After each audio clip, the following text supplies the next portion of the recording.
शारंगधर सीतापति रघुवीर राधा गोविंद लक्ष्मी शारंगधर सीतापति रघुवीर राधा गोविंद राधा गोविंद रघुमाई पांडुरंग राधा गोविंद रघुमाई पांडुरंग लक्ष्मी शारंगधर ऐका माय पाठीमागच्या महिला मंडळी टाळ्या वाजवत नाहीत माय फक्त आजच्या दिवस विनंती आहे माय उद्या कोणी म्हणणार नाही तुम्हाला टाळी वाजवा आजच्या दिवस भजन करायचं माय सर्वांनी लक्ष्मी शारंगधर सीतापती रघुवीर राधा गोविंद लक्ष्मी शारंगधर सीतापती रघुवीर राधा गोविंद राधा गोविंद रघुमाई पांडुरंग राधा गोविंद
रघुमाई पांडुरंग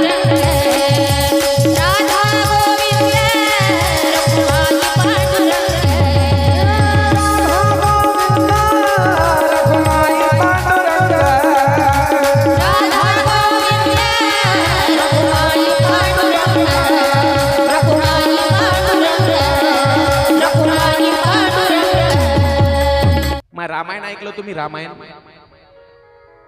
ऐका सगळ्यांना माहिती आहे रामायण तरी पण कधीही न जुनी होणारी कथा म्हणजे ती रामकथा आहे कधीच नाही जोपर्यंत चंद्र सूर्य आहेत तोपर्यंत जरी ती कथा ऐकत राहिलं तरी लक्ष इकडे द्या माय फार गोड कथा आहे बरं का एवढी कथा जरी तुम्हाला समजली ना 7 दिवसाची कथा ऐकल्यासारखं आहे तुम्हाला बस सगळं भागवत समजलं रामायणाचा आत्मा असणारी एक कथा आहे रामायणाचा आत्मा ज्याला म्हणतोय मी आपलं शरीर आहे या शरीरामध्ये जसा आत्मा महत्वाचा म्हणजे शरीरातला प्राण जितका महत्वाचा तितकंच रामायणाचा आत्मा असणारी ती शबरीची कथा आहे शबरीची कथा तशीच भागवतामध्ये भागवताचा पूर्ण आत्मा एक 10वा स्कंद आहे आणि त्याचा प्राण जो आहे प्राण तो प्राण म्हणजे सुदामाचं चरित्र आहे सुदामाचं चरित्र एका भक्ताचं चरित्र का महत्वाचं आहे इतकं ऐका तुम्हाला सुदामाचं चरित्र माहित आहे सगळ्यांना माहित आहे तुम्हाला देवाला भेटायला गेला होता तो काय घेऊन गेला होता काय घेऊन गेला होता पोहे पोहे म्हणा मुरमुरे म्हणा बरोबर आहे काही ठिकाणी मुरमुरे म्हणतात काही जण तांदूळ नेले होते म्हणतात मुठभर 4 घरी मागून आणलेले ऐका म्हणजे देवासाठी मुठभर त्यानं काहीतरी नेलं होतं तुम्ही सुद्धा माहित देवासाठी दररोज आपण दरवर्षी काल्याला इथं प्रसादाला मुरमुरे आणतो पोहे आणतो बरोबर आणतो का नाही काल्यासाठी प्रसादासाठी आणतो ना वर्षभरात आपण नंतर मध्यंतरी दहीहंडी करतो त्या दहीहंडीला देखील आणतो मग कृष्णानं सुदाम्याला मुठभर पोह्याच्या बदल्यात अख्खा गाव दिला. कशाचा? सोन्याचा. मग आपण दरवर्षी मुठभर एवढाले आणतो. आपल्याला कमीत कमी एक छटाक तरी द्यायला पाहिजे होतं का नाही देवानं? छटाक तरी दिलं कोणाला? आपल्याला कोणाला दिलं का? सुदाम्यालाच का? का सुदाम्याला?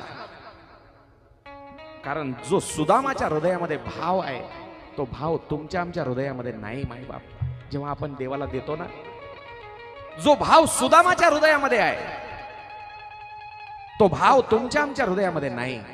म्हणून सुदामाला देवानं सुवर्णाचा गाव दिला. आपल्याला देव का देत नाही? कारण आपली एकच सवय, गेलं की देवापुढे हात पसरायची. अहो देवापुढेच नाही, आपली कोणापुढे हात पसरायची सवयच जायना झाली. आपली सवयच जायना. दुष्काळ पडला, सरकारनं काहीतरी द्यावं, देवानं काहीतरी द्यावं, शेजाऱ्यानं काहीतरी मदत करावं, सासरवाडीकडून तरी काहीतरी मदत मागावं. आपली भीक मागायची सवयच जायना झाली. आणि म्हणूनच आपल्याला काही कमी पडणं झालंय. एक लक्षात घ्या, ज्यानं देवाला आजपर्यंत मागितलं ते मागणारेही शिल्लक राहिले नाही आणि मागितलेल्या वस्तू सुद्धा शिल्लक राहिल्या नाही. बरोबर आहे?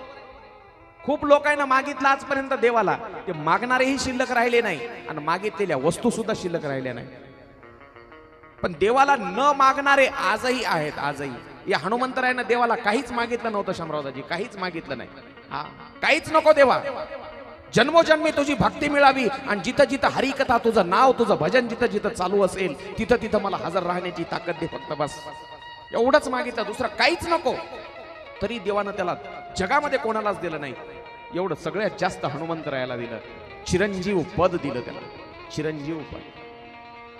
आजही हनुमंतराय आहे आणि कोणाच्या तरी रूपामध्ये येऊन तो कथेमध्ये बसणार म्हणजे बसणार. त्याला करमतच नाही हनुमंताला. आणि पहा ना, त्याला दिलेलं कधीच सरणार नाही. भारतात कुठेही जा, प्रत्येक गावामध्ये मोक्यावरचा प्लॉट त्याचाच, हनुमंतरायाचा. हा, म्हणून म्हणतो देवाला मागत बसू नका हो. आणि देवाला मागणारे भक्त आवडत नाहीत. आपलं लय असते 5 रुपयाचं आता 25 रुपयाला झालंय नारळ. ते नासक नारळ न्यायचं. ऐका ना, माणूस किती स्वार्थी आहे, किती दलिंदर असतात तो माणसं. नासक नारळ निघालं की देवाला पावलं, चांगलं निघाले की त्याला एवढा तुकडा फेकतात त्याच्या पुढे, बाकीचं घरला घेऊन येतात. एवढे माणसं स्वार्थी आहेत. हा, आणि त्या नासक्या नारळावर पुन्हा काय मागतात? देवा माझ्या सगळ्या कुटुंबाला सुखात ठेव. ठेवतो हो, ठेवतो देव कुटुंबाला. इतके स्वार्थी आपण. म्हणून मग तो मागायचं नाही हो देवाकडं, मागायचं नाही. ऐका, एक तो सुदाम आहे, सुदाम. एक दिवशीची गोष्ट, भगवान कृष्णानं संध्याकाळची वेळ जेवण केलं कृष्णानं, आणि कृष्ण परमात्मा आपल्या खोलीमध्ये बसलेले आहेत, शांत डोळे झाकून बसलेले आहेत. आणि आपोआप डोळ्याला अश्रू धारा लागल्यात देवाच्या. आपोआप डोळ्याच्या थेंब खाली पडतायत. शेला भिजलाय देवाचा. त्यावेळेला रुक्मिणी आली. रुक्मिणी, आणि रुक्मिणी आई साहेबांना विचारलं, मालक रडताय तुम्ही? काय झालं? काही त्रास? कोणाची आठवण येते? देवी, माझा एक मित्र आहे, फार हृदयापासून ऐका, माझ्या लय गोड कथा आहे. माझा एक मित्र आहे. तुमचा मित्र? मला कसं काय ठाऊक नाही? नाही देवी, तुझ्यासोबत लग्न व्हायच्या आधीचा मित्र आहे माझा. कधीचा? ज्या वेळेला मी सांदीपनी नावाच्या ऋषीच्या आश्रमामध्ये शिकण्यासाठी गेलो होतो, विद्या अभ्यास करण्यासाठी, त्यावेळेला एक माझा मित्र सुदाम, फार गरिबी आहे त्याची. मग मालक द्या ना त्याला काहीतरी द्या. घेणार नाही ग तो, आज फार गरिबीमध्ये आहे. कुठं राहतो? पोरबंदर नावाचं आजचं ठिकाण. ऐका, पूर्वीची सुदाम नगरी, आजचं पोरबंदर ठिकाण. पोरबंदर अजून कशासाठी प्रसिद्ध आहे? एक काठी घेतली आणि चले जाव सांगितलं इंग्रजायला. कोण सांगितलं? हा, महात्मा गांधीनं. आणि त्याचं जन्मगाव आहे ते. त्या पोरबंदर मध्ये राहतो तो माझा मित्र. आता मोबाईलवर जसा व्हिडिओ कॉल चालू केला की दिसतं का नाही तिकडं काय चालू आहे अमेरिकेमध्ये. गेल्या वर्षी अमेरिकेमधून एक कथेसाठी फोन आला. नाना, तुमच्या सगळ्याच्या आशीर्वादानं मायबाप हो एवढं काही दिलं ना मला देवानं, न मागता दिलं बरं का. अमेरिकेमधून फोन कथेसाठी. ए श्याम होता बरं का, खोटं नाही सांगत मी, आमचा श्याम होता, सागर होता. त्यांना विचारा, अमेरिकेतून कथेचं आमंत्रण. महाराज आमचे मित्र आहेत, बुलढाणा मोताळा तालुका, आणि त्या मोताळा तालुक्याच्या गावात आपल्या वसमत सारखं ठिकाण आहे, तिथं कथा करा तुम्ही. अमेरिकेतून फोन. मला खरं वाटलं नाही, कारण आपण महाराष्ट्रात त्यातले माळवट्यात राहणारे म्हणल्यावर अमेरिकेतून फोन. म्हणलं महाराज मी व्हिडिओ कॉल करतोय, इथं रात्रीचे 11 वाजलेत, इथं किती वाजलेत, रात्रीचे 11 वाजता. आणि त्याचा नेहमी बऱ्याच वेळेस आजपर्यंत मला फोन आला. योगेश भाऊ म्हणून त्यांचं नाव आहे, अमेरिकेत राहत होतो, कॅलिफोर्निया सिटीमध्ये. आणि तिथून त्यांना फोन केला, महाराज इकडं आता सकाळचे 10 वाजलेत आणि मी नेमकाच ऑफिसमध्ये आलोय. त्यांना व्हिडिओ कॉल केला, रस्त्यावरल्या गाड्या पळताना दिसायलेत आणि आपल्या इकडं लाईट सुद्धा नको गावामध्ये, आपल्या अंधार पडलेला. आणि तिकडं 10 वाजलेत सकाळचे, आणि सकाळचे 10 वाजले. त्यानं मला अमेरिका दाखवायला दे फिरून. म्हणलं ठीक आहे बा, मी करतो. अमेरिकेमधून फोन व्हिडिओ कॉल केल्याच्या नंतर जशी अमेरिका दिसते, भगवान कृष्णानं भिंतीवर चित्र दाखवायला सुरुवात केलं रुक्मिणीला. काय दिसते चित्रामध्ये? सुदाम आहे, सुदाम. आणि सुदाम भीक मागतोय, 4 घर फिरून भीक मागतोय. किती सुदामाची गरिबी आहे या प्रसंगातून तुम्हाला कळेल. भीक मागून काय जमा करतोय हो सुदाम? घरोघर जाऊन चुलीची राख जमा करतोय. राख जमा करतोय. राख कशासाठी? हिवाळ्याचे दिवस होते, अंगावर घालायला कपडे सुद्धा नाहीत, 4 मुलं आहेत, बायको आहे, आणि स्वतः सुदाम. असं मोठं कुटुंब. लेकरांना घालायला अंगावर कपडा सुद्धा विकत घ्यायची ताकद नाही त्या सुदामाची. म्हणून थंडीपासून रक्षण करण्यासाठी अंगाला राख लावायचा सुदाम लेकरांच्या. राख कशामुळे लावतात अंगाला? नागा साधू पाहिले तुम्ही? नागा साधू माग कुंभमेळ्यामध्ये व्हिडिओ पाहिले असतील. राख कशामुळे लावतात? थंडी वाजत नाही माहित्यानं. कारण आपल्या शरीरावर जे रोम छिद्र असतात, जे शरीरावरचे छिद्र असतात, त्याच्यातून हवा पास होत नाही ती राख लावल्याच्या नंतर. म्हणून नागा साधू, ते साधू लोक अंगाला राख लावतात. बरोबर? तर ती राख जमा करण्यासाठी सुदाम घरोघर भिक्षा मागतोय. त्यावेळेला रुक्मिणीनं कृष्णाची विनंती केली, मालक त्याला द्या ना काहीतरी, द्या काहीतरी. कृष्ण म्हणला, अगं फार खोडेल आहे म्हणलं, ते घेणार नाही काही. काय म्हणला कृष्ण? खोडेल. सुदाम भीक मागून घरी आला, राख जमा झालेली पोरांच्या अंगाला लावली. पोरं झोपलेले आहेत त्याचे 4ही. आणि बायको म्हणते सुदामची, मालक तुम्ही सांगता तुमचा मित्र द्वारकेचा राजा आहे, द्वारकेचा, मग तुम्ही त्याच्याकडे काही जाणं मदत मागण्यासाठी आपल्या संसाराला?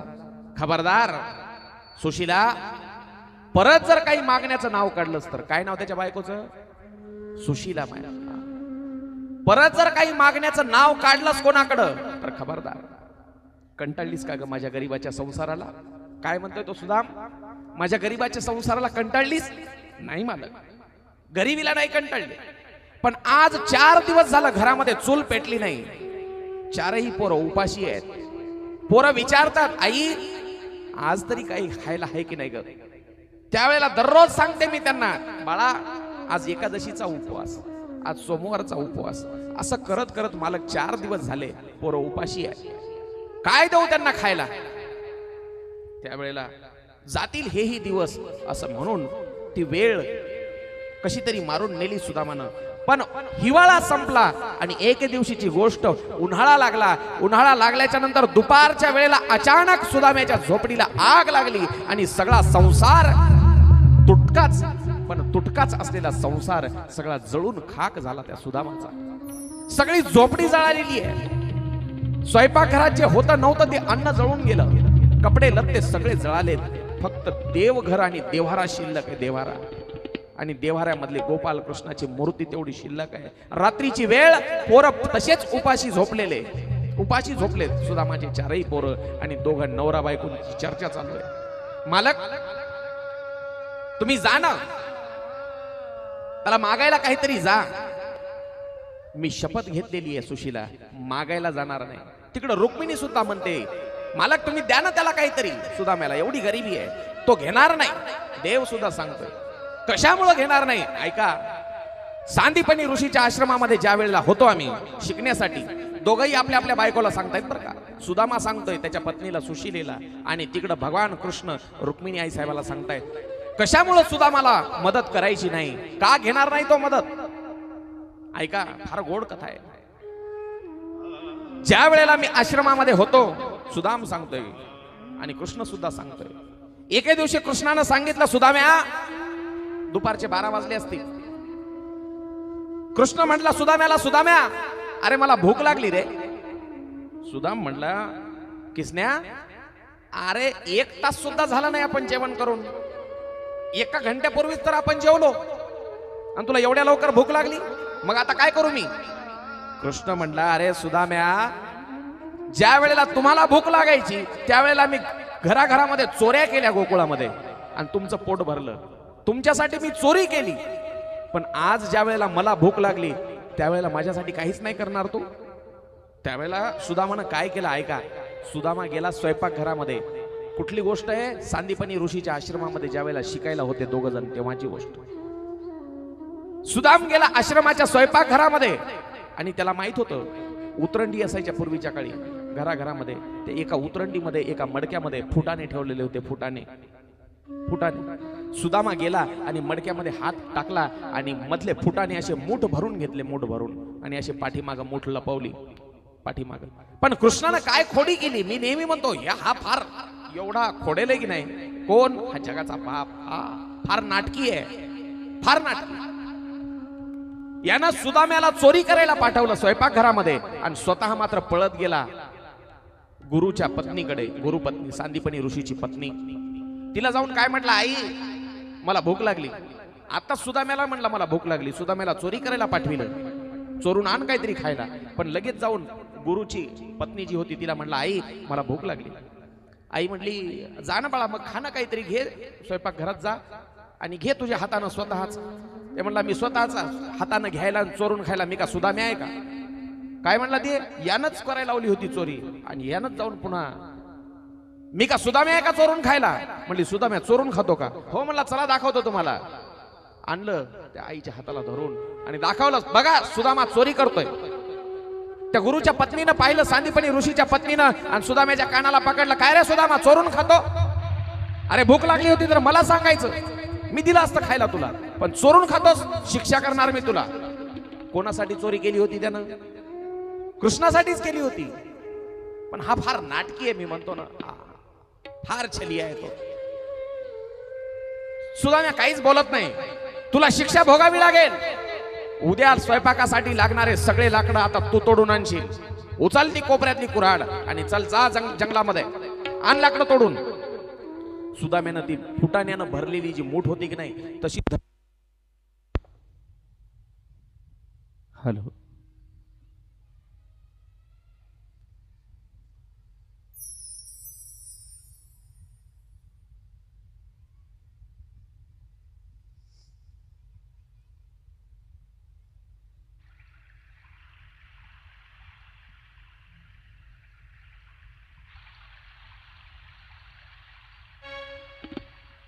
ऐका. सुदाम्यानं मोठीतले फुटाणे आपल्या खिशामध्ये टाकले, आणि खिशामध्ये टाकल्याच्या नंतर सुदाम्यानं कुऱ्हाड उचलली आणि निघाला जंगलाकडे निघाला लाकडं तोडून आणण्यासाठी. भोगायला शिक्षा तयार आहे. सुदामा निघाला, पण त्याच्या पाठोपाठ हा निघाला. हा कृष्ण निघाला आणि त्याला चिडवतोय पुन्हा.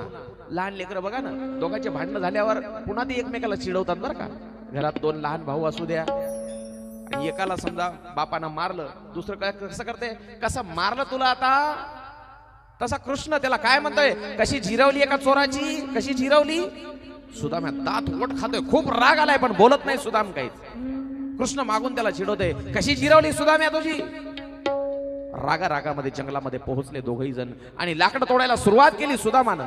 त्याच वेळेला ढग दाटून आले, आभाळ भरून आलं, जोराचा पाऊस सुरू झाला, आणि पावसापासून वाचण्यासाठी ते एका झाडावर चढले. एका झाडावर चढले. पाऊस पडतोय.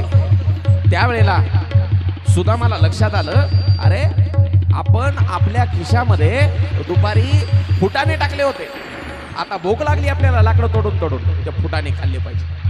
पाऊस पडतोय. गार हवा सुटलेली आहे. त्यावेळेला सुदाम्यानं हळूच पॅन्टच्या खिशातले फुटाणे काढले आणि खातोय, फुटाणे खातोय. त्यावेळेला कृष्णाने विचारलं, सुदाम्या अरे तुझे दात वाजतायत, काही खातोयस का? तुला दिसत नाही का? अजून रागातच आहे बरं का ते. कोण? सुदाम्या. तुला दिसत नाही का? पाऊस पडायला, थंडगार वारा लागायला, त्याच्यामुळे थंडी वाजायली, थंडीनं दात वाजायले. हा म्हणलं अरे मला वाटायला तू काहीतरी खायला फुटाणे येत वाटते तुझ्याजवळ. त्याला सगळं माहित होतं कृष्णाला, तरी पण काय म्हणतोय, मला वाटायला तुझ्या खिशात फुटाणे आहेत, मला दे. मला देणार नाही, जा. कृष्ण म्हणला अरे माझ्या हिश्श्याचे दे. काय म्हणतोय कृष्ण? लक्षपूर्वक आहे का? फार गोड आहे. कृष्ण म्हणला अरे माझ्यासाठीच घेतले होते तू, ते माझ्याच हिश्श्याचे दे. मला देत नाही. कृष्ण देव काय म्हणतोय, अरे माझ्या हिश्श्याचं आहे ते मला देऊन टाक.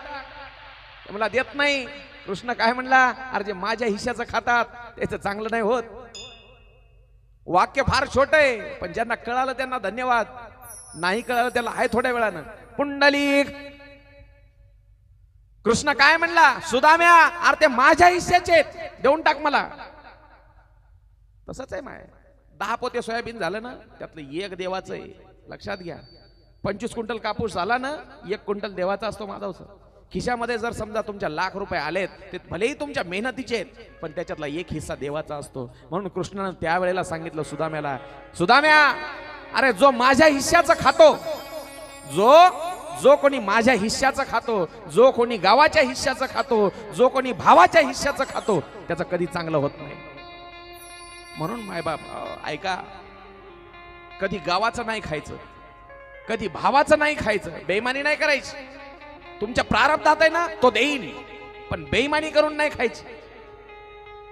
आणि देवाच्या हिश्श्याचं एक कधी नाही खायचं, त्याचं चांगलं होत नाही बरं का. हा आज जरी मजा वाटली तुम्हाला खाताना, आज जरी मजा वाटली, तर त्याच्या काठीमध्ये आवाज नसतो माय. हा देताना तो छप्पर फाडके देतो, पण घेताना असं घेतो, हा अंगावर कपडा सुद्धा राहत नाही. हो बरेच लोक पाहतोय मी, दगड फेकायला येतात आजकाल. दगड वेडे झालेत लोक, वेडे. हा पागल झालेत लोक. म्हणून म्हणतो देवाचं नाही खायचं, गावाचं नाही खायचं, आणि भावाचं नाही खायचं. सुदाम्या अरे दे माझ्या हिश्श्याचे फुटाणे. देत नाही म्हणला, जाय. सुदाम्या म्हणला. गोष्ट लहान होती, लहान पोराचं भांडण, पण गेलं कुठपर्यंत आहे का? देव म्हणला अरे कधीतरी माझ्या समोर तू असा हात पसरशील, माझ्या समोर सुद्धा कधीतरी हात पसरशील तू. सुदाम्या म्हणला ए तू असशील मोठ्या घरचा, पण एक शपथ घेऊन सांगतो, आयुष्यात कधी तुझ्या दारात मागायला येणार नाही. काय म्हणला सुदाम्या? भांडण लहानपणी झालेलं, पण गेलं कुठपर्यंत? म्हातारे वय झाले दोघांचंही, अजून तेच चालू आहे. सुदाम्या म्हणला मोठ्या घरचा असशील किसन्या तू, पण मागायला तुझ्या दारात कधीच येणार नाही, मरेल मी. तेच सांगितलं सुदामानं बायकोला. तेव्हा भांडण झालं होतं आमचं, म्हणून मी मागायला जाणार नाही. आणि कृष्ण सांगतोय रुक्मिणीला, त्यानं तेव्हा शब्द दिला होता मला, मी मागायला येणार नाही, मी आता दिलं तरी तो घेणार नाही, म्हणून देणार नाही. पण झोपडी पेटली, उन्हाळ्याचे दिवस, झोपडी पेटली, आणि पेटल्याच्या नंतर सगळा संसार जळून राख झाला. राख झालेला संसार पाहिला, आणि सुदामाची पत्नी सुशीला तिने मालकापुढे हात जोडले, मालक माझ्यासाठी नाही, तुमच्यासाठी नाही, पण हे जे 4 पोरं आहेत आपले, निदान या पोरांसाठी तुम्ही जा. मागू नका, त्याला मागू नका, तो देव आहे. बायको हुशार होती. तिने काय केलं, एक छोटेसे पोहे एवढे एवढे घेतले, असं म्हणतात 2 घरी मागून आणले होते, तिच्या घरात सुद्धा नव्हते ते घेतले, आणि एका फाटक्या मळक्या उपरण्याच्या गाठीमध्ये बांधले ते. आणि सुदाम निघाला. कुठं निघाला? देवाला भेटायला. पोरबंदर ते द्वारका, जे लोक द्वारकेला गेले, कोण कोण गेले? डॉक्टर साहेब एकदा हात वर करा. महिला मंडळी द्वारकेला गेलेले, मग सांगा. 1 पाठीमाग 2 पुरुष मंडळी, तुम्ही. मग सांगा पोरबंदर ते द्वारका किती किलोमीटर अंतर आहे? हा तुम्ही एक गेले. 40-50 किलोमीटर. 40 की 50? बर 50 किलोमीटर अंतर आहे. आणि आता जसे रस्ते आहेत तसे रस्ते त्या काळी नव्हते माय. आज सिमेंट हायवे, आज सिमेंट रस्ते आहेत. पण त्या काळी, पूर्वीच्या काळी रस्ते नव्हते. जंगलाचा रस्ता, काट्या कुट्याचा, दगडानं मातीनं भरलेला तो रस्ता तोडवत सुदाम निघालाय. खांद्यावर एक फाटका उपर नाही. तिकडं आहे का तयारी? पाहिली का तिकडं तयारी काय? काशीनाथ दादा कुठे आलेत काय? येऊ द्या, 5 मिनिटात या इकडं. ऐका माहिती, फार गोड कथा आहे. सुदाम निघालाय, हातामध्ये काठी आहे, खांद्यावर उपरणं, त्या उपरण्यामध्ये पोहे बांधलेत एवढे एवढे मुठभरच आहेत. आणि पंचा आहे. पंचा, पंचा म्हणजे काय असतो? हे जे धोतर नेसतो का नाही आम्ही, या धोतराच्या अर्धच असते ते. कारण आमचं धोतर तरी खाली घोट्यापर्यंत असतं, ते पंचा म्हणजे फक्त गुडघ्यापर्यंतच, गुडघ्यापर्यंत. एवढी गरिबी सुदामाची, पण भगवंताला, देवाला कधी विसरला नाही बरं का. सुदामाचं पहा चरित्र असं आहे, देवाला कधी विसरलं नाही. माणसं एक तर गरिबीमध्ये विसरतात, नाही तर श्रीमंतीमध्ये विसरतात. थोडासा पैसा आला माणसाकडे की देवाला विसरत चाललोय आपण. माणसं बेईमान झालेत माणसं. पैसा आला की देवाला विसरतो माणूस. पण गरिबीमध्ये सुद्धा सुदामा विसरला नाही आणि श्रीमंतीमध्ये सुद्धा विसरला नाही बरं का. त्यालाच म्हणायचं देव भक्त. निघाला सुदामा, मुखातलं नाम कधी त्या सुदामाच्या बंद झालं नाही. चले श्याम सुंदर से मिलने सुदामा, चले श्याम सुंदर से मिलने सुदामा, चले श्याम सुंदर से चले श्याम सुंदर से मिलने सुदामा. माय सगळ्यांना विनाविडी टाळी वाजवायची. सगळ्यांनी मोठ्या प्रेमाने तिकडं पिंपळा खाली बसलेले सर्व तरुण मंडळी, पुरुष मंडळी, शाळेकडचे, मंदिराकडचे, सगळ्यांनी टाळी वाजवायची. चले श्याम सुंदर से मिलने सुदामा, चले श्याम सुंदर से मिलने सुदामा, चले श्याम सुंदर से मिलने सुदामा, चले श्याम सुंदर से मिलने सुदामा. गाते चले मुख से हरे कृष्ण रामा, गाते चले मुख से हरे कृष्ण रामा, गाते चले मुख से हरे कृष्ण रामा, गाते चले मुख से हरे कृष्ण रामा, गाते चले मुख से हरे कृष्ण रामा, गाते चले मुख से हरे कृष्ण रामा, गाते चले मुख से हरे कृष्ण रामा, गाते चले मुख से हरे कृष्ण रामा. चले श्याम सुंदर से मिलने सुदामा, चले श्याम सुंदर से मिलने सुदामा, चले श्याम सुंदर से मिलने सुदामा, चले श्याम सुंदर से मिलने सुदामा. हरे रामा हरे रामा, राम रामा हरे हरे. हरे रामा हरे रामा, सुदाम भजन करतोय. राम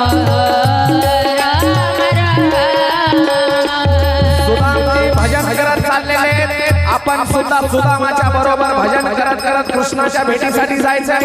सगळ्यांनी मोठ्या प्रेमाने टाळी वाजवून हरे रामा हरे रामा, राम रामा हरे हरे.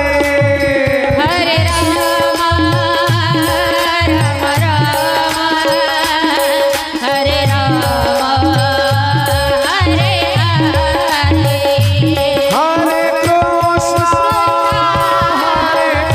कृष्ण कृष्ण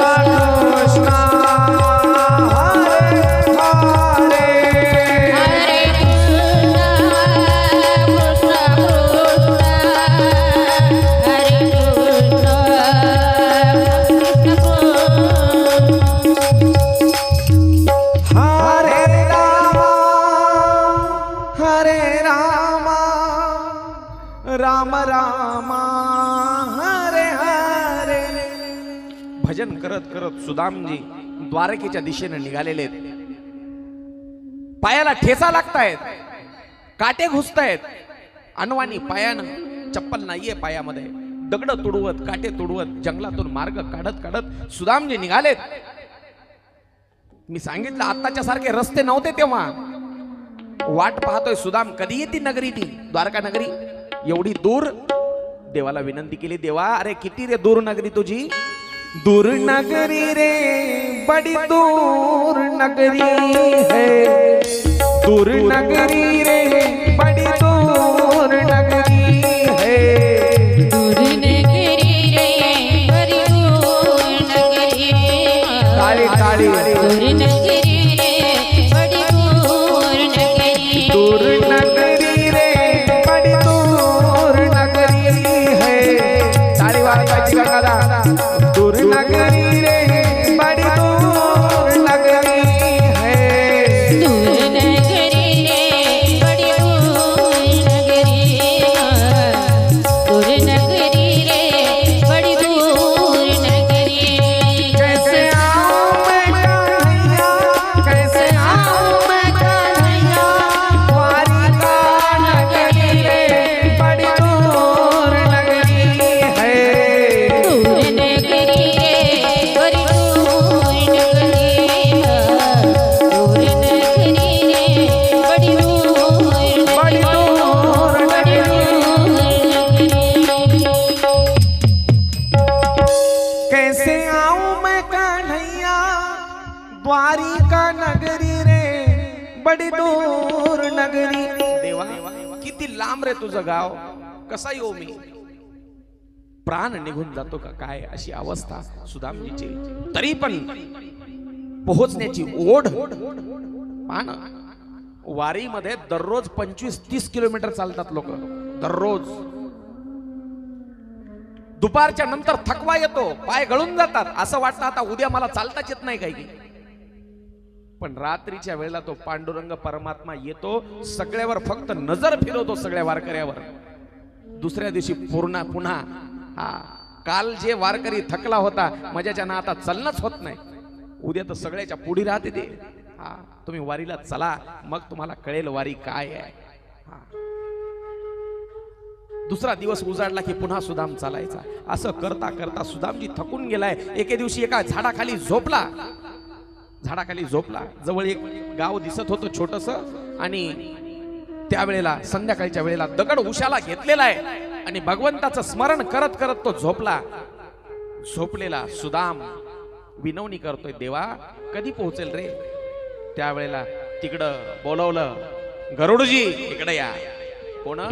देवानं स्वतः गरुडाला बोलवलं. गरुडाला बोलवलं, गरुड इकडे या. जी मालक, माझा एक भक्त आहे, तो द्वारकेकडे निघालाय, त्याला आणायचंय.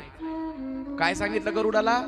माझा एक भक्त द्वारकेकडे यायलाय सुदाम, त्याला घेऊन यायचंय. निघाला गरुड निघालं. काही काही लोकांना फार गडबड असते, त्याला तुम्ही नुसतं काम सांगा, इथं पाठीवर जाऊन यायचं, लगेच निघत येते. काय करायचं काय नाही काय माहित नसते, निघालं पाठीवर. अरे इकडे ऐक, त्याला कळू नये तू उचलून आणलं, त्याला कळू नये. का मालक? त्याला जर कळालं तू त्याला नेण्यासाठी आलाय, ते तुझ्या पाठीवर बसणार नाही.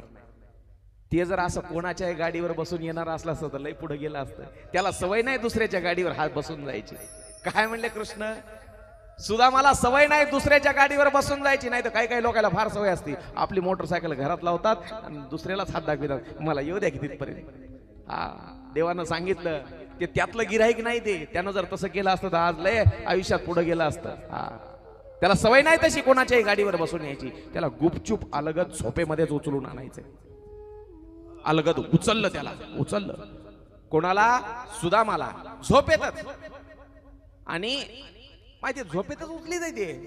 त्याच्या मनात आलं ना ते उद्याची सकाळ बी पाहू देत नाही. हा म्हणून म्हणतो नीट राहा, आता छातीत चमकून मराले एखाद दिवशी. कायद्यात राहायचं तरच फायद्यात राहतात. झोपेत उचललं सुदामाला. कोण? गरुडानं. आणि द्वारकेच्या अगदी जवळ नेऊन ठेवलं. जवळ जवळ दुसरा दिवस उजाडला आणि पाहिलं सुदामानं. झालं का अय बाला भाऊ, ते त्यांच्याच तंद्रीत आहेत, त्याच तयारीत आहेत. चला ऐका, सुदामाची गोड झाकी येणार आहे आपल्या समोर. हा ऐका, फार गोड कथा आहे माय. त्याला उचललं आणि दुसरा दिवस उजाडला. द्वारकेच्या जवळ त्यानं ते सोन्याचे शिखर पाहिले. द्वारकेचे सगळे मोठे मोठे महालाचे शिखर सोन्या चांदीनं हिरे माणिक मोती चमकतायत. वाटनं जाताना जाणारा एक वाटसरू होता आणि त्या वाटसरूला विचारलं, ओ दादा हे गाव कोणतं? काय म्हणला तो? ओ दादा हे गाव कोणतं आहे? ते विदर्भातले लोक म्हणतात ना, कोणतं हे गाव? ते म्हणले, अरे येडा की खुळा, अरे नगर म्हण नगर. गावातला नगरातला फरक कळतो का नाही? आता मला सांगा, नांदेड मध्ये गेल्यावर हे खेड कोणतं असं विचारल्यावर जमल का? हो नाही जमत. हे शहर कोणतं, ही सिटी कोणती असं म्हणावे लागेल. ते म्हणला, ठीक आहे बाबा, हे नगर कोणतं? म्हणलं, याला द्वारका म्हणतात. द्वारका, कृष्णाची द्वारका हीच काय? अरे म्हणले, महाराज कृष्णाची म्हण, नुसत्या कृष्णाची नाही, महाराज कृष्णाची. हो हीच द्वारका. मला कृष्णाचं घर दाखवा. अरे घर नाही, महाल. महाल म्हण. महाल दाखवला आणि त्या ठिकाणी जवळ जवळ गेल्याच्या नंतर एका जणांना सांगितलं, इथून जी महालाची रांग सुरू होते, इथं बसवा, खुर्ची टाका. ऐका, सुदाम जो आहे, सुदाम मध्ये द्वारका नगरीमध्ये पोहोचलेला आहे आणि पोहोचल्यावर त्यानं एका जणाला विचारलं, कृष्णाचं घर कुठे हो? त्याला गावातल्या त्या नगरातल्या लोकांना सांगितलं, अरे कृष्ण म्हणू नको, मारतील लोक तुला. इथं आमचा राजा आहे तो, महाराज श्रीकृष्ण म्हण. ठीक आहे, महाराज श्रीकृष्णांचं घर नाही, राजवाडा म्हण. कुठे आहे राजवाडा? इथून जी राजवाड्यांची रांग चालू होते, हे सगळे महाल त्यांचेच आहेत, पण याच्यामध्येही तो पलीकडे उंच मोठा महाल दिसतो का नाही, तो त्यांचा आहे. जातो. गेल्याच्या नंतर सुदाम निघाला आणि निघाल्याच्या नंतर तिथं गेला. आले का सुदामजी? महाराज आले का? येऊ द्या. तिथं गेल्याच्या नंतर 2 द्वारपाल होते. द्वारपाल, त्या द्वारपालांनी अडवलं. ब्राह्मण देवता कोण आहेत तुम्ही? त्यांनी सांगितलं, माझं नाव सुदाम आहे. आले सुदामजी आले. मा इकडंच बघायचं, इकडंच येणार आहेत ते. इकडंच बोलिले मी द्यायला, इकडंच येणार आहेत. लक्ष द्या, इकडं ऐका. या सुदामजी, उचला पाय जरा लवकर, कारण आपल्याला भरपूर पुढचे कार्यक्रम अजून शिल्लक आहेत. हा, द्वारपालांनी अडवलं. ब्राह्मण देवता कोण आहेत तुम्ही? सुदामानं सांगितलं, माझं नाव सुदाम, मी सुदाम नगरीहून आलो. काय काम आहे? कुठं जायचंय? मला कृष्णाला भेटायचंय.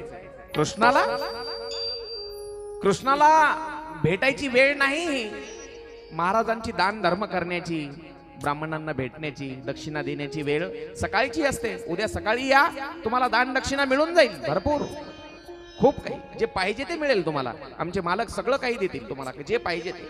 म्हणले, मला दान दक्षिणा नाही पाहिजे. मग काय पाहिजे? मला भेटायचंय त्यांना. असं महाराज कोणालाही नाही भेटत नाही. असं कोणालाही म्हणू नका. का? कारण कृष्ण माझा बालपणीचा मित्र आहे. त्याचे 2 द्वारपाल होते का? एक जण म्हणला, अरे तुझी लायकी बघ, तुझ्या अंगावरचे कपडे बघ, फाटके कपडे तुझ्या अंगावर, अंगात घालायला तुला शर्ट नाही, फक्त कमरेला धोतर गुंडाळलेलं आहे, आणि तू म्हणतो द्वारकेचा राजा कृष्ण मित्र आहे तुझा. दुसरा एक जे द्वारपाल होता की नाही, ते थोडासा हळव्या मनाचा होता.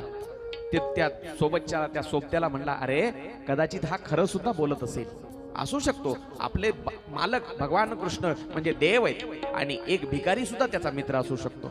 असं करू, आपण जाऊन मालकाला निरोप सांगू कृष्णाला. एक जण द्वारपाल सुदाम्याला सांगितलं, हे बघ सुदामजी, तुम्ही इथंच थांबा आणि मी महालामध्ये जाऊन कृष्णाला सांगतो तुमचा एक मित्र आलाय. ते जर म्हणले त्याला सोडा आतमध्ये, तरच तुला सोडतो. काय सांगितलं सुदामाला? पळत आला ते द्वारपाल आणि त्यानं कृष्णाला वाकून नमस्कार केला. महाराज की जय हो. द्वारपाल, काय निरोप आहे? काय म्हणले कृष्ण? हा फार वजनात झालं पाहिजे काम. द्वारपालांना असा वाकून नमस्कार केला, महाराज की जय हो. द्वारपाल काय निरोप आहे? महाराज, बाजूच्या पोरबंदर शहरामधून एक ब्राह्मण आलेला आहे. बर, तुमचा मित्र म्हणतोय स्वतःला. बर, नाव काय सांगितलं रे त्यानं? नाव सुदाम सांगतोय. सुदाम ऐकल्याबरोबर देव उठले आणि पळायला लागले. पळत गेले देव, पळत, आणि पळत जाऊन सुदामाच्या गळ्याला मिठी मारली. सुदाम आलास का रे? ये. स्वागत केलं सुदामनीचं. सुदामाचं स्वागत केलं. हाताला धरून सुदामाला महालामध्ये आणलं. हाताला धरून सुदामाला महालात आणलं आणि स्वतःच्या सिंहासनावर बसवलं. स्वतःच्या सिंहासनावर. या लवकर लवकर या, माय आपल्याला लय पुढे जायचंय. या.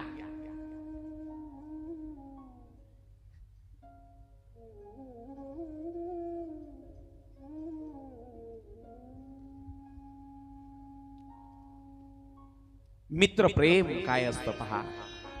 मित्र, या मित्र प्रेमाला ना वयाचं बंधन आहे. ऐका मायबाप, ऐका. मित्र त्याला म्हणायचं. आजकाल लोक मित्रत्व करतात, हो मैत्री करतात, पण योग्यता बघून करतात. आपल्या बरोबरीच आहे का? आपल्या इतकाच पैसा त्याच्याजवळ आहे ना, तर मग आपण मित्र. नाही तर तू गरीब आणि मी श्रीमंत, मग तुला मदत करावी लागेल, मग नको आपली मैत्री. आजकाल असं झालंय. तुमच्या खिशात जोपर्यंत पैसे आहेत तोपर्यंत साथ देणारे मित्र झालेत. पण मैत्री काय असावी, मैत्री काय असावी, त्याचं जिवंत उदाहरण म्हणजे भगवान श्रीकृष्ण आणि सुदामाची मैत्री आहे. तिथं स्वार्थ नाही, स्वार्थ नाही, फक्त सुखा दुःखाची देवाणघेवाण आहे. तिथं पैशाची देवाणघेवाण नाही. जिथं पैशाची देवाणघेवाण असते मायबाप, त्या मैत्रीला मर्यादा आहेत. ती मैत्री टिकत नाही जिथं पैशाची देवाणघेवाण आहे. तिथं भावनांची देवाणघेवाण असली पाहिजे, सुखा दुःखाची देवाणघेवाण असली पाहिजे. सुखामध्ये सोबत नाही झाली हरकत नाही, पण दुःखामध्ये मात्र सोबत साथ देणारा तोच खरा मित्र, त्यालाच खरा मित्र म्हटलंय. दुःख अडवायला उंबऱ्या सारखा. सुखामध्ये तर कोणी साथ देईल, पण दुःखामध्ये मित्राला पाठीशी घालून दुःखामध्ये संकटात वार झेलण्यासाठी जो पुढे जातो त्याला खरा मित्र म्हणायचं. माधव सराय का? दुःख अडवायला उंबऱ्या सारखा मित्र वनव्यामध्ये गारव्या सारखा. मित्र वनव्यामध्ये गारव्या सारखा. दुःख अडवायला उंबऱ्या सारखा. दुःख अडवायला उंबऱ्या सारखा. मित्र वनव्यामध्ये गारव्या सारखा. मित्र वनव्यामध्ये गारव्या सारखा.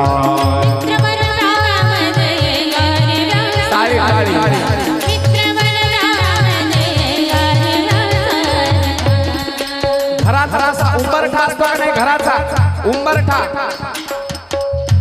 अडथळा असतो तो आपल्या माणसासाठी, पण मित्र देखील तसाच असतो. उंबराच्या झाडाचं झाड तोडून, फांदी तोडून त्याचा आपण उंबरठा बनवतो, घरामध्ये वाईट शक्ती येऊ नयेत म्हणून. मित्र देखील तसाच असतो. आयुष्यामध्ये उंबरठा बनून तो दुःखांची अडवणूक करतो, दुःख आयुष्यामध्ये येऊ देत नाही, त्याला मित्र म्हणायचं. आणि असा जर मित्र तुमच्या आयुष्यामध्ये असेल तर माणूस कधीही चुकीच्या मार्गाने जात नाही. म्हणून वाट चुकणार नाही जीवनभर कधी, वाट चुकणार नाही जीवनभर तुझी.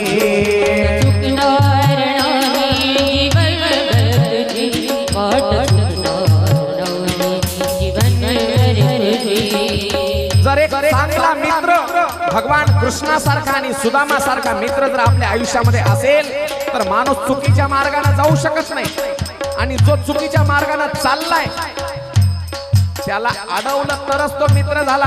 नाहीतर जर कोणी एखादं दारू पितोय, अरे कमी प्यायला जराशी जास्त पी, त्याला मित्र म्हणता येईल का? जर अडवलं तरच तो खरा मित्र. म्हणून वाट चुकणार नाही जीवनभर तुझी वाट चुकणार नाही, जीवनभर तुझी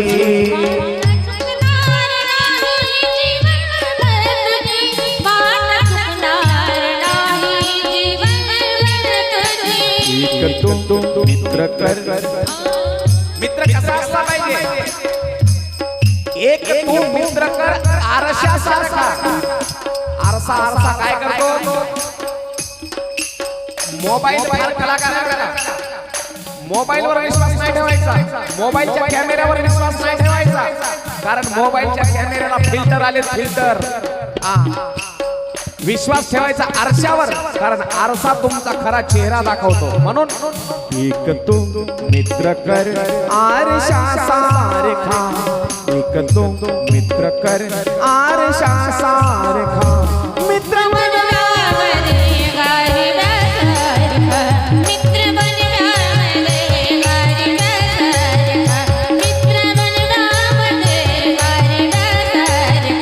दुःख अडवायला उंबऱ्यासारखा, दुःख अडवायला उंबऱ्यासारखा.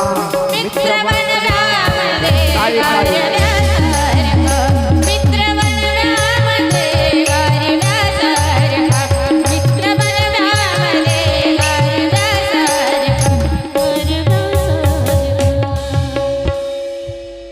वाट चुकणार नाही, जीवनभर तुझी वाट चुकणार नाही, जीवनभर तुझी.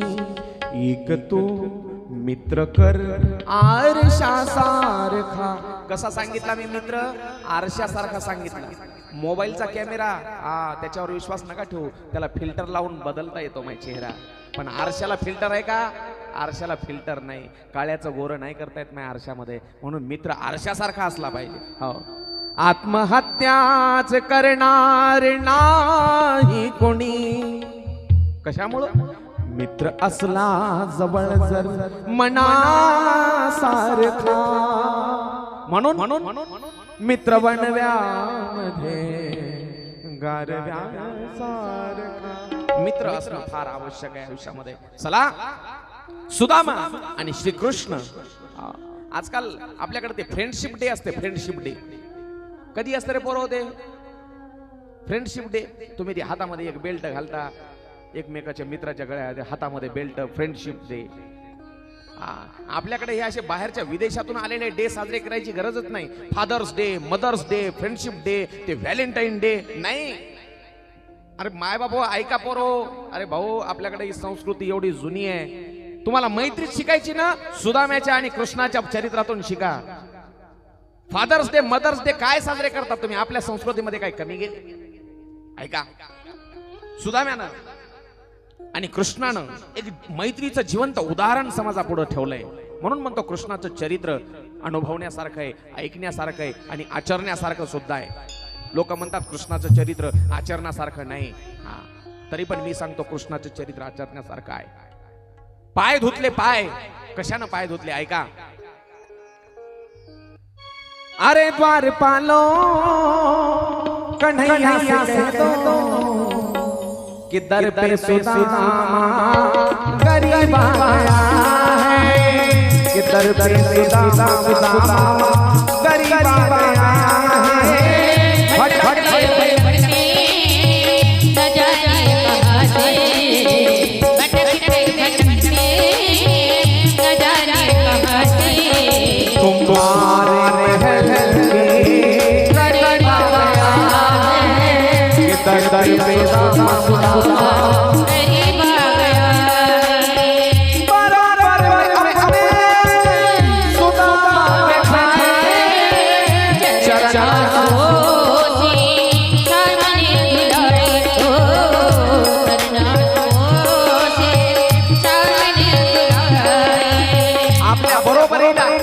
आपल्या सिंहासनावर बसवलं सुदामाला आणि भगवान कृष्ण त्याचे पाय धुतायत.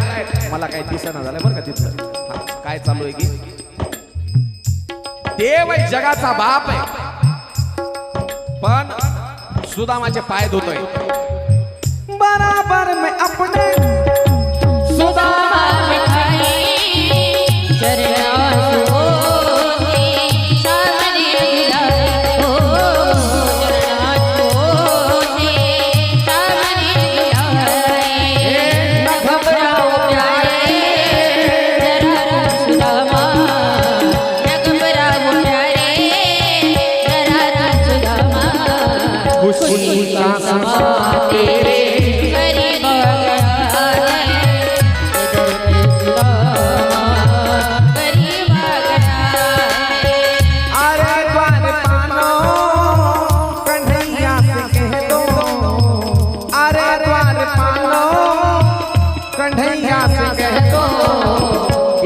पे सुदामा गरीब आ गया है, कि दर पे सुदामा सुदामा गरीब आ गया है, कि दर पे सुदामा सुदामा गरीब आ गया है। बराबर में अपने सुदामा बैठाए, आपल्या बरोबरीला बसवलं, सिंहासनावर बसवलं आणि कृष्ण परमात्म्यानं ऐका पाय धुतले, पाय सुदामाचे. आणि कृष्णानं रुक्मिणी, त्या सुदामानं रुक्मिणी आणि कृष्णाला आशीर्वाद दिला. दोघही पाया पडतात. देव आहे, जगाचा बाप आहे आणि एक जगाची आई आहे, तरी घरी आलेल्या पाहुण्याचा आदर सत्कार कसा करावा पहा. एक जगाचा बाप आहे आणि दुसरी जगाची आई आहे, तरी देखील त्या सुदामाच्या पाया पडतायत, पाया पडतात. आणि सुदामानं असे दोन्ही हात वर केले आणि दोघांनाही आशीर्वाद दिला. अष्टपुत्र सौभाग्यवती भव, अष्टपुत्र सौभाग्यवती भव. आशीर्वाद घेतला रुक्मिणीनं आणि कृष्णानं मग काय केलं, काढला फोटो. हा कृष्णा, आता रुक्मिणीला सांगितलं कृष्णानं, हा काय करा, फक्त अशी मान केली माय, कळालं तिला काय म्हणायचंय ते. नवरा बायकोला तोंडाने बोलायची गरजच पडू नये हो. आंखों ही आंखों में इशारे हो गए, डोळ्यानं खुणावलं की कळालं पाहिजे. काय म्हणला कृष्ण रुक्मिणीला, तिचे आपलं बाकीचं महिला मंडळ आहे की नाही ते 16,108 बोलव द्यायला. हा तिनं बोलवलं, चला ग. एक एक एक एक यायला लागली आणि सुदामाच्या पाया पडायला लागली. सुदामा आशीर्वाद द्यायला, अष्टपुत्र सौभाग्यवती भव. दुसरी आली अष्टपुत्र, तिसरी आली अष्टपुत्र सौभाग्य, चौथी, अशा 7, 8 झाल्या, 10, 15, 100, 200 झाल्या. सुदाम कृष्णाकडे पाहतोय. सुदाम, ए कृष्णा, अरे किती? ते म्हणला 16,108. अरे बापरे, हातच तुटूनच पडतात म्हणला. मग आशीर्वाद देऊन देऊन एकदाच आशीर्वाद देतो रे बाबा सगळ्यांना, अष्टपुत्र सौभाग्यवती भव. हा दोघांच्या गप्पा गोष्टी चालू आहेत आता कृष्णाच्या आणि सुदामाच्या. विचारलं कृष्णानं, सुदामा तुझा संसार काय म्हणतोय? मजेत आहे बाबा माझा पण. काय म्हणला, घरात अन्नाचा कण देखील नाही खायला, तरी काय म्हणला कृष्णाला सुदामा, मजेत आहे म्हणला. आपल्या घरी जळता जळणं, आपल्याला विचारलं ना कसं काय चाललंय, बरं आहे काय म्हणतो आपण, कधी म्हणतो का आपण लय मस्त चाललंय, मस्त चाललंय आमचं? ते भरतचा एक चित्रपट आहे वाटतं, पाहिलं ना, भरत जाधवचा. मस्त चाललंय आमचं. आपल्या तोंडात कधीच येणार नाही मस्त चाललंय म्हणून. आपल्यावर नेहमी आपल्या तोंडात एकच शब्द आहे, बरं आहे.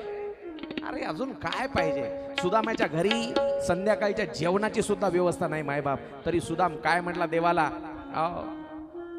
मस्त मजेत आहे म्हणला कृष्णा. बायको आहे, 4 लेकरं आहेत, मस्त मजेत चाललंय आमचं. मागितलं नाही त्यानं, नाही तर आपल्यासारखी भुनभुन लावायची सवय नव्हती सुदामाला. आपली नेहमी हात पसरायची सवय. अरे मागायला लाज वाटली पाहिजे हो देवाकडे सुद्धा. म्हणून सांगतो मी, मागायचं नाही देवाकडे, त्याला द्यायचंय ना तो देईल. तुमच्या प्रारब्धामध्ये नशिबामध्ये जे आहे ना तेवढंच भेटणार आहे तुम्हाला. तुम्ही किती भीक मागा नाही भेटणार. गरिबी, श्रीमंती, पैसा, मान, धन हे सगळं प्रारब्ध आधी नाही, नशिबाच्या पुढे नाही, तुम्हाला जास्त नाही भेटणार. तुम्ही कितीही मागा. आणि मागायची लाज वाटली पाहिजे माणसाला. मागो कसा मी अण मागो गुणा. एक भिकारी नावाचा चित्रपट आहे, बरोबर? भिकारी, त्या मराठी चित्रपटामध्ये गोड वर्णन आलं. मागो कसा मी अण मागो गुणा, माझी व्यथाही समजाओ गुणा, जाणून घे रे जरा यातना हे, मागो कसा मी अण मागो गुणा. मागायचं नाही, द्यायचंय ना तुला, माझी व्यथा जाणून घे. तूच काय द्यायचं ते दे. संध्याकाळची वेळ झाली, सोन्याच्या ताटामध्ये जेवायला वाढलं, चांदीचा पाट आहे बसायला, आणि दोघही जेवायला बसले. एका पाटावर बसलाय भगवान कृष्ण आणि दुसऱ्या पाटावर सुदाम बसलाय. ऐका, भगवंतानं जेवायला सुरुवात केली, देव जेवतोय, पण ताटाकडे पाहिलं आणि पाहिल्या बरोबर सुदामाचं हृदय भरून आलं. सुदामाच्या डोळ्यातले अश्रू पाहिले आणि कृष्णानं विचारलं. कृष्णाला वाटलं, हे बघा पुन्हा पुन्हा विचारतोय कृष्ण सुदाम्याला, सुदाम काही अडचण आहे का रे? सुदाम काही अडचण आहे का? सुदाम काय म्हणतोय, नाही रे कृष्णा, काही अडचण नाही. सहज उघड डोळे भरून आले. अरे सहज नाही डोळे भरून येत कोणाचे, काहीतरी कारण असेल. नाही काही अडचण नाही. पण सुदामाच्या मनामध्ये काय चाललं होतं, अरे माझे 4 पोरं आज उपाशी आहेत, अन्न करतायत, उपाशी झोपलेले असतील माझे पोरं, आणि मी इथं सोन्याच्या ताटामध्ये खातोय, माझे पोरं उपाशी आहेत. त्या बापाला अन्नाचा घास तरी उतरल का हो, म्हणून रडतोय सुदाम. पण देवाला सुद्धा व्यथा नाही सांगितली त्यानं, देवाला सुद्धा नाही सांगितली. तुला कळालं तर तू समजून घे, असंच म्हणायचं होतं त्याला. तो देव आहे मायबाप, त्याला कळणार नाही का? जेवण झाले, आणि जेवण झाल्यावर मग पुन्हा गप्पा सुरू झाल्या दोघा मित्रांच्या गप्पा. कृष्णानं विचारलं, सुदाम अरे तू तर सांगितलं वहिनीचं नाव सुशीला आहे आणि फार सद्गुणी आहे, मग तिनं तुला रिकाम्या हातानं पाठवलं का रे माझ्याकडे माझ्या भेटीला? मग सुदामाला आठवण आली, आपल्या पाठीवर जी पुरचोंडी ती जी गाठ उपरण्यामध्ये बांधलेली, पण त्याला लाज वाटली. अरे हा राजमहाल आहे आणि इथं पंचपक्वान्न खायला आहेत, पण मी माझ्या कृष्णासाठी पोहे आणलेत कोरडे, ते कसे द्यावे? सुदाम म्हणला, कृष्णा अरे घाई गडबडीत निघालो आणि काहीच नाही आणता आलं. मग कृष्ण म्हणला, ते लपवायला काय तू, ते लपवायला ते दे बघू बरं. जबरदस्ती हातातले हिसकावून घेतले पोहे आणि सोडली गाठ. गाठ सोडल्यावर पाहिलं पोहे आधाशा सारखे, जसा काय कित्येक वर्षाचा उपवासी आहे देव. अशी पोह्याची मूठ धरली आणि खायला लागला देव, खायला लागला. एवढे प्रिय पोहे का सुदाम्याला? ऐका, त्याला भक्ती भावानं तुम्ही जे काही अर्पण करता ना, देवाला फक्त भाव पाहिजे तुमचा. तुम्ही काय दिलंय देवाला ते महत्वाचं नाही, ते कोणत्या भावनेनं दिलंय ते महत्वाचं आहे. फक्त पोहे खाल्ले, 2 दिवस 4 दिवस निघून गेले, आणि 4 दिवस निघून गेल्याच्या नंतर पाहुणचार संपला आणि सुदाम म्हणला, कृष्णा आता येतो रे, मी निघतो, मी आता निघतो. कृष्ण म्हटला, जातो? सुदामा जाणार तो? अजूनही विचारलं, सुदाम काही अडचण तर नाही ना संसारामध्ये? अजूनही मागितलं नाही. एक लक्षात घ्या, म्हणून म्हणतो ही हात पसरायची सवय बंद करा. पुन्हा पुन्हा देवाला नका त्रास देऊ रे संसारासाठी तुमच्या. हा नका त्रास देऊ. तुमच्या संसाराचे व्हायचं नशिबानं ते होईल, तुमच्या ज्याचं त्याचं प्रारब्ध आहे ते. पण नेहमी मला सुखी ठेवून, मला ठेवते तुला सुखी ठेवते. हा तू दुसऱ्याचे धुरे ठेव ना, बांध ठेव ना, आणि देव तुला सुखी ठेवते. म्हणून म्हणतो मायबाप, हात पसरायची सवय सोडा हो. सुदाम जे निघाले, आणि सुदाम निघाल्यावर मनात विचार करतोय, घरी गेल्याच्या नंतर बायकोला काय उत्तर देऊ? आता गेले होते तुम्ही मित्राकडे, काय मागितलं मित्राला आणि तुमच्या मित्रानं काय दिलं, विचार करतोय सुदाम. पण इकडं कृष्णानं लगेच बोलावलं. कोणाला? विश्वकर्म्याला बोलावलं, विश्वकर्म्याला. आणि विश्वकर्म्याला सांगितलं, विश्वकर्माजी हे सोनं घ्या, जेवढं न्यायचंय तेवढं न्या. गाडी भरून घेतलं सोनं, गाडी भरून. हायवाच भरले असतील, कारण अख्खं नगरच सोन्याचं करायचं होतं.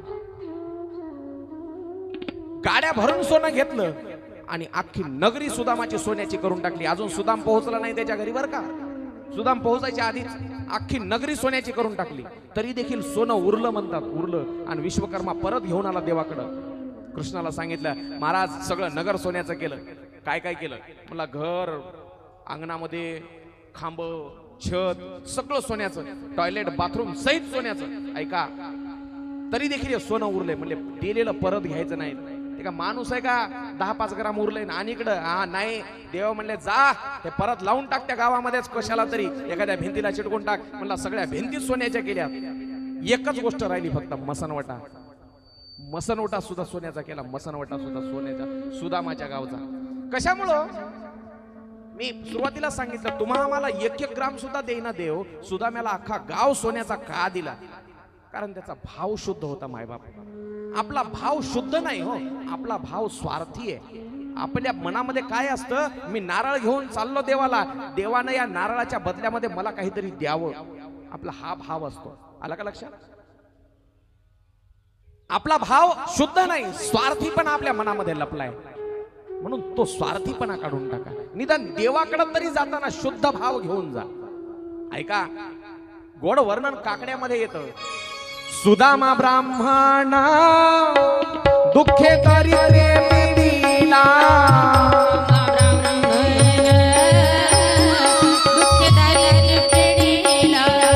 मुष्टी भर हे बोले त्याच भेला गेला गा.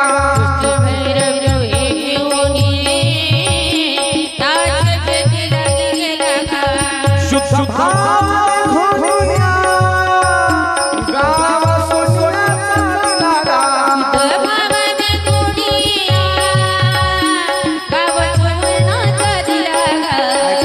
गोड वर्णन आलं तुम्हाला. काकडा सगळा पाठ आहे, सगळे भजनी मंडळी बसलेले आहेत. मी जर काकडा म्हणून दाखवला तर भजनी माझ्यावर नाराज व्हायले. त्याला वाटायले महाराज मुद्दाम चांगला म्हणून दाखवायलाय आणि आम्हाला हसायलेच लोक. त्याच्यासाठी मी म्हणणार नाही. ऐका माय बाप, काय गोड वर्णन केलं ऐका. सुदामा ब्राह्मण दुःखे दरिद्रे पीडिला, मग मुष्टीभर पोहे घेवोनी, मुठभर पोहे घेवोनी त्याचे भेटी लागी गेला गा. त्याचे म्हणजे देवाच्या भेटी लागा. चांगले चांगले पोहे पाहुनी गाव सोनियाचा दिला, असं म्हणलं का नाही. शुद्ध भाव देखोनिया. चांगले चांगले पोहे पाहुण्या गरज नाही हो त्याला. त्याला गरज आहे फक्त शुद्ध भावाची. मायबाप देव भावाचा भुकेला.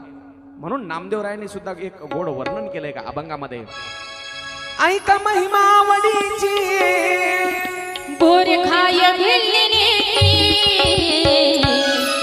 ऐका महिमावडीची बोर खाय भिल्लीने. थोर प्रेमाचा थोर प्रेमाचा थोर प्रेमाचा भुकेला, हाची दुष्काळ तयाला. थोर प्रेमाचा भुकेला, हाची दुष्काळ तयाला. थोर प्रेमाचा भुकेला, हाची दुष्काळ तयाला. थोर प्रेमाचा भुकेला, दुष्काळ तयाला. ओहे सुदाम देवाची भक्ती मान कोरण्याची.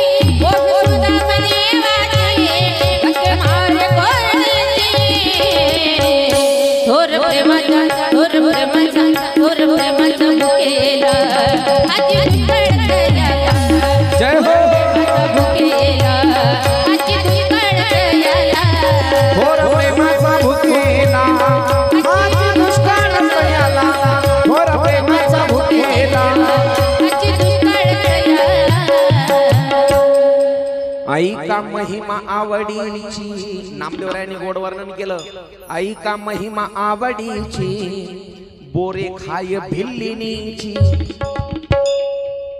भिल्लिनीचे बोर म्हणजे शबरीचे बोर खाले त्यानं, आणि तेही उष्टे बोर खाल्ले. जगाचा बाप माय उष्टे बोर खातोय. ती शबरी काय हो, त्या शबरी तिची जात काय, तिची जात भिल्लाची. ऐका, जंगलामध्ये राहत होती. एका मिनिटात सांगतो तिचं चरित्र, कारण तिचं जर चरित्र सांगायला मी जर एकदा सुरुवात केली मला 1 तासही पुरत नाही. डोळ्याला अश्रुधारा लागाव्यात असं गोड चरित्र आहे शबरीचं रामायणामध्ये बरं का. ती जंगलामध्ये राहते, राहायला नीट घर नाही, अंगावर फाटके कपडे आहेत. माधव सर मला एक सांगा, जंगलामध्ये राहणाऱ्या शबरीनं जेव्हा उष्टे बोर दिले देवाला खायला, त्या शबरीनं ब्रश तरी केलेला असेल का हो? पण देवानं विचार केला काय? नाही. देव काय म्हणला, ज्या दिवशी मी अयोध्या सोडली त्या दिवशीपासून माझ्या कौशल्याच्या आईच्या हातचं खाल्लं नाही. आई, आज शबरीच्या रूपामध्ये तू मला आई भेटलीस. आणि तिचे उष्टे बोर खाल्ले, उष्टे बोर. फक्त काय पाहतो, ऐका महिमावडीची बोरे खाय भिल्लिनीची. थोर प्रेमाचा भुकेला. त्याला एकच भूक आहे माय, त्याला फक्त प्रेम लागतं, त्याला तुमचा फक्त भाव लागतो, त्याला फक्त तुमचं शुद्ध मन लागतं. म्हणून पोहे सुदाम देवाचे फके मारी कोरडीची. फके म्हणजे असं आपण म्हणतो ना, त्याला आधाशासारखं खाऊ लागला, असं तोंडात कोंबून, जसं काय दुष्काळातून उठून आलंय. आपण म्हणत नाही काय, कसं खायला ते दुष्काळातून उठून आल्यासारखं, तसंच आहे. नामदेवरायांनी तेच वर्णन केलं. हाची दुष्काळ तयाला. त्याला कशाचा दुष्काळ आहे? त्याला प्रेमाचा दुष्काळ आहे, त्याला जीव लावणाऱ्यांचा दुष्काळ आहे. म्हणून म्हणतो देवाला शुद्ध भावनेनं हाक मारा, तो तुमच्यासाठी कधी यायला तयार आहे. असं गोड सुदामजीचं चरित्र